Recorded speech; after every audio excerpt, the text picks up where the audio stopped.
Hello. आप लोग का वेलकम है मेरे इस मैथ क्लास में।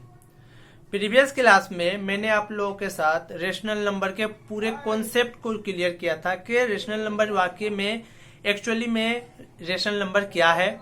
ओके, तो उस रेशनल नंबर के जितने भी कॉन्सेप्ट थे, जो उसका बेस था, उस सारी चीजों को मैंने आप लोगों के साथ डिस्कस किया था। आज इरेशनल नंबर का उसी तरह उसका बेस क्या है, उसका एक्चुअल मीनिंग क्या है, कि आप लोग समझ पाए। पहले तो उसका मीनिंग तो आप लोग को समझ में आना चाहिए ना, कि एक्चुअल में रेशनल नंबर और इरेशनल नंबर किसको कहते हैं। तब तो उससे रिलेटेड जो आप सारे क्वेश्चन को इजीली आप सोल्व कर पाएंगे। जब आपको पता ही नहीं है कि रेशनल और इरेशनल है क्या, तो इसी कॉन्सेप्ट को सिर्फ ऊपर ऊपर पढ़ के निकल जाएंगे तो कोई फायदा नहीं है। जैसे आपको डिफिनेशन क्या मिलेगा रेशनल नंबर का, कि जिसको आप पी बाई क्यू का रेशियो में अगर लिख सकते हैं, यानी पी बाई क्यू का फॉर्म में लिख सकते हो तो रेशनल नंबर है। जिसको नहीं लिख सकते वो इरेशनल नंबर है। ओके, मगर ये ऊपर ऊपर की बातें हो गए। थोड़ा पीछे का कुछ डीपली उसको जो है समझ लेते हैं, उसके पीछे का कॉन्सेप्ट। तो रेशनल नंबर मैंने आप लोगों को बताया था कि रेशनल नंबर वो होता है जिसको हम लोग फ्रैक्शन में लिखते हैं, और फ्रैक्शन में लिखने के बाद जब उसको डेसिमल में करते हैं, तो डेसिमल में करने के बाद क्या होता है, डेसिमल के बाद वो नंबर होता है, जो पॉइंट के बाद नंबर क्या होता है, कुछ नंबर बाद वो एंड हो जाता है डिवीजन।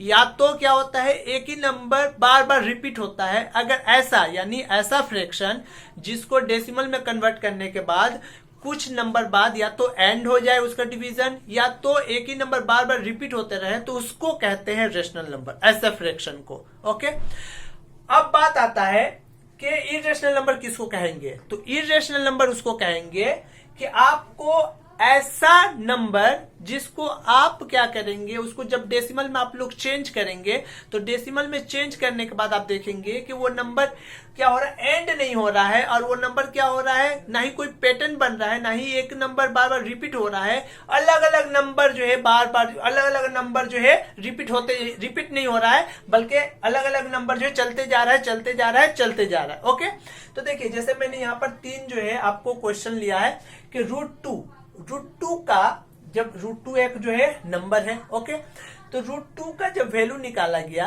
तो वैल्यू निकाली यानी डेसिमल में जब उसको कन्वर्ट किया गया, तो डेसिमल में कन्वर्ट करने के बाद इसका वैल्यू आया 1414213562 ये नंबर आया। अब यहाँ पर देखिए ना ही कोई पैटर्न बन रहा है, ना ही एक ही नंबर बार बार रिपीट हो रहा है, अलग अलग टाइप का नंबर आते जा रहा है। ओके, और आगे ये नहीं कि खत्म भी हो जा रहा है, खत्म भी हो जाता तो कोई बात नहीं रहता, खत्म हो जाता तो रेशनल नंबर हो जाता, मगर आपको खत्म भी नहीं हो रहा है। तो इसीलिए इस टाइप का यानी ऐसा नंबर जिसको डेसिमल में आप कन्वर्ट करेंगे, या डेसिमल में कन्वर्ट करने के बाद अलग अलग तरह का नंबर चलते जा रहा है, उसको कहते हैं इरेशनल नंबर। ओके, क्लियर है। ऐसा फ्रैक्शन या ऐसा नंबर जिसको आप डेसिमल में चेंज करेंगे, तो उसका जो क्या होगा, डेसिमल के बाद नंबर जो आएगा वो क्या होगा, अलग अलग तरह का आते आते चलते रहेगा। ओके, जैसे रूट 3 का देखिए, इसका क्या आएगा 1.73205080। देखिए अलग अलग टाइप का नंबर आते जा रहा है, ना ही आपको एक ही नंबर बार बार रिपीट हो रहा है, ना ही पैटर्न बन रहा है, अलग अलग तरह का नंबर चलते जा रहा है, एंड भी नहीं हो रहा है। ओके, तो इसको कहते हैं इरेशनल नंबर। अब यहाँ पर कंफ्यूजन क्या आता है, जो हम लोग का जो माइंड में कंफ्यूजन आता है उसको क्लियर हम लोग नहीं कर पाते, उस कंफ्यूजन को जो है जो पाई का जो है क्वेश्चन में आता है।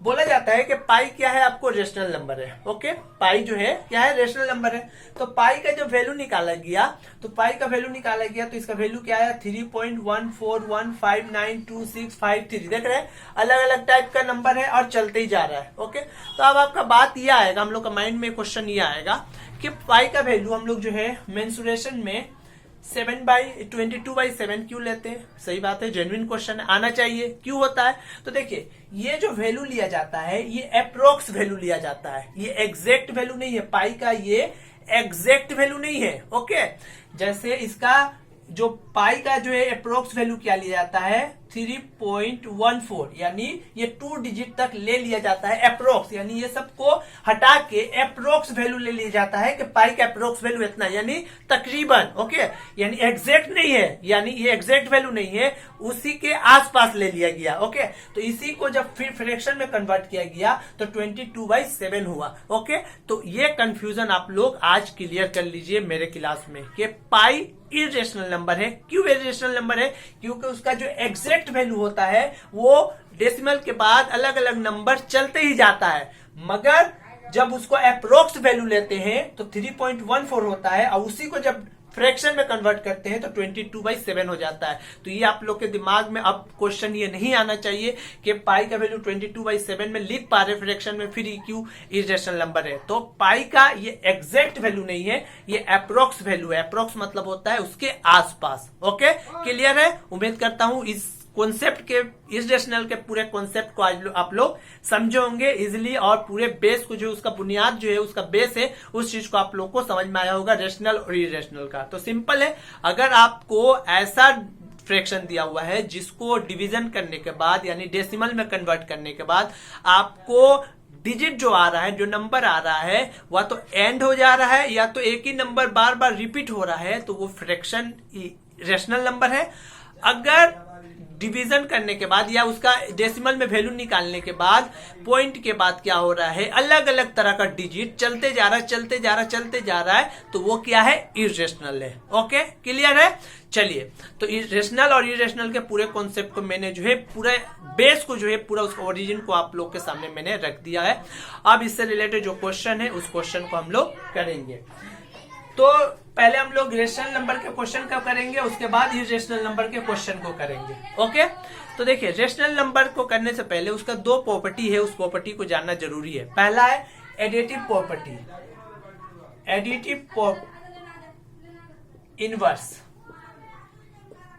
Additive inverse. एडिटिव मतलब क्या होता है, एडिशन से बनना है एडिटिव। एडिटिव क्या है, एडजेक्टिव है। Okay, additive inverse. इनवर्स मतलब क्या होता है, उल्टा। इनवर्स मतलब क्या होता है, उल्टा। तो एडिशन का उल्टा। ओके, तो आपको क्या देगा, बोलेगा एडिटिव इनवर्स जो है किसी भी नंबर का देगा, बोलेगा निकालने के लिए। मान लीजिए मैं आपको दूंगा एक रेशनल नंबर 2/8। देख रहे, ये क्या है, आपको रेशनल नंबर है, इसको जब डेसिमल में कन्वर्ट कीजिएगा तो ये एंड हो जाएगा। ओके, तो ये 2/8 का बोलेगा एडिटिव इनवर्स क्या है। तो एडिटिव इनवर्स उसको कहते हैं कि ऐसा रेशनल नंबर जिस रेशनल नंबर का एडिटिव पूछा है उसके साथ उसको जब ऐड करेंगे तो ऐड करने के बाद क्या है, 0 आ जाए। ध्यान से सुनिएगा, अगर बोलेगा किसी भी रेशनल नंबर का बोलेगा एडिटिव इनवर्स मालूम करो, तो हम लोग को ऐसा फ्रैक्शन निकालना है जो इसके साथ प्लस करेंगे तो क्या होगा, 0 हो जाए। ओके, तो 2/8 को इसमें क्या प्लस करेंगे कि 0 हो जाए। तो आप क्या बोलिएगा कि इसमें से हमको क्या करने पड़ेगा, प्लस करने पड़ेगा -2/8, यानी इसी का जो है अपोजिट साइन से इसको प्लस करेंगे तब जाके ये क्या होगा, 2/8, और ये माइनस प्लस क्या हो जाएगा, -2/8। तो ये जो कैंसिल होके 0 हम लोग को आंसर दे देगा। तो इसी को कहते हैं एडिटिव इनवर्स, यानी आपको इसका अपोजिट साइन जब इसको आप प्लस कीजिएगा तो क्या होगा, वो 0 हो जाएगा। तो इसका एडिटिव इनवर्स क्या हो गया, -2/8 हो गया। ओके, क्लियर है। चलिए, और एक क्वेश्चन है और एक प्रॉपर्टी है, उसको मैं डिस्कस कर दूं, उसके बाद नेक्स्ट क्लास में आप लोग के साथ में रेशनल नंबर के जो क्वेश्चन है उसको मैं करूंगा। देखिए, मल्टीप्लीकेटिव इनवर्स। मल्टीप्लीकेटिव इनवर्स किसको कहते हैं, यानी मल्टीप्लीकेटिव इनवर्स किसी भी नंबर का बोले, जैसे मैं बोलूंगा आपको 1/3 का मल्टीप्लीकेटिव जो इनवर्स क्या होगा, या मैं एक क्वेश्चन दूसरा ले लूं, अगर 2/3 ले लूं, 2/3 का मल्टीप्लीकेटिव इनवर्स क्या होगा।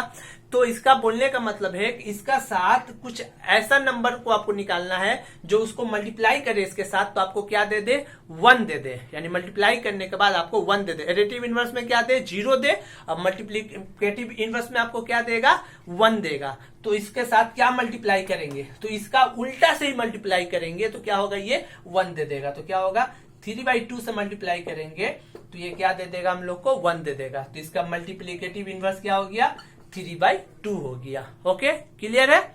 चलिए, उम्मीद करता हूं इन सारी चीजों को आप समझे होंगे, रेशनल और इरेशनल के पूरे कॉन्सेप्ट को, पूरे बेस को, आप लोग के पूरे कॉन्सेप्ट को, माइंड में कोई कंफ्यूजन ना रहे, इसलिए सारी चीजों को आप लोग को बता रहा हूं कि ऊपर ऊपर ना रहे, उसके बेस को समझे, क्योंकि बेस समझ में आ गया तो उस चीज का प्रॉब्लम का कोई भी हो आप इजिली सोल्व कर पाएंगे, इजिली उसका आंसर दे पाएंगे। नहीं तो सिर्फ जो वर्ड या जो है ऊपर ऊपर लेके रहेंगे तो आप उसका आंसर नहीं निकाल पाएंगे, आपका माइंड में कंफ्यूजन और डाउट आते रहेगा।